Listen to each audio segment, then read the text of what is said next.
Off the Sanriku coast of Miyagi, two great ocean currents meet. The nutrient-rich Oyashio and Kuroshio currents make this one of the world's three most fertile fishing grounds.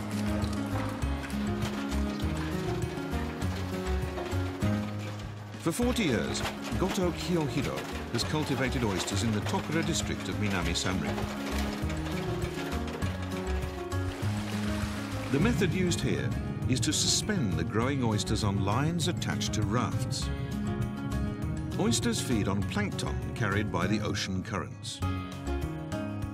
The nutrient-dense waters off Tokura produce some of Japan's best oysters. They'll keep getting tastier and reach their best in February or March.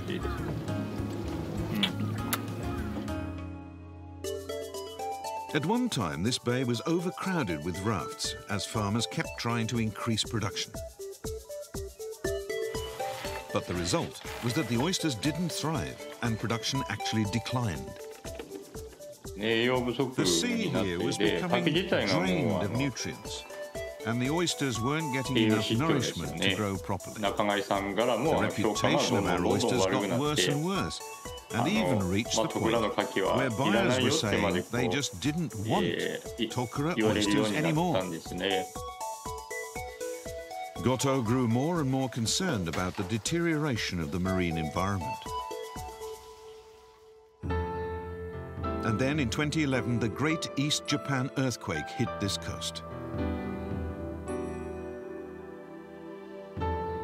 The tsunami devastated the area, sweeping all the oyster farms out to sea.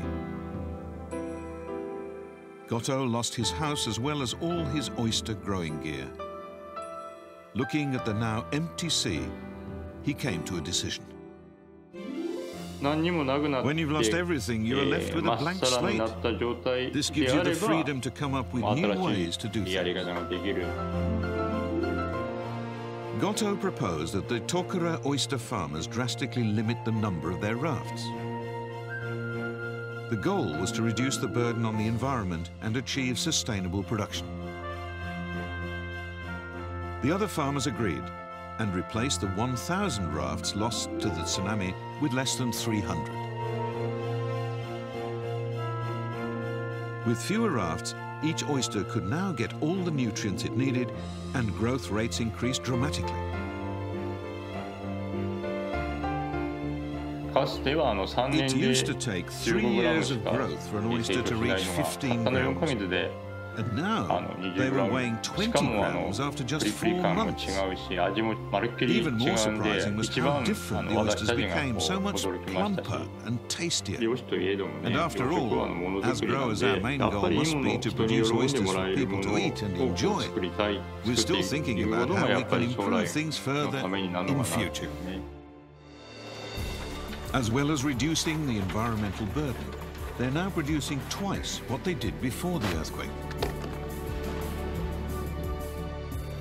GOTO's company's efforts in sustainable oyster farming have been certified by ASC, the International Aquaculture Standards Body.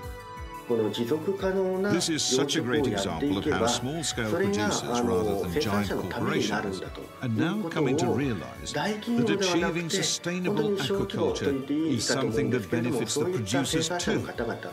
I believe that publicizing this case will have a significant influence worldwide. The changes that GOTO implemented have inspired the next generation too. His son Shinya will inherit the company and is determined to carry on his work. I guess everyone probably thinks this, but for me the coolest thing in life is to create something I can be proud of and then to actually produce it. I hope this will always be my ambition in life. Converting to sustainable agriculture is not a goal in itself. It's a way of giving the next generation a fresh start.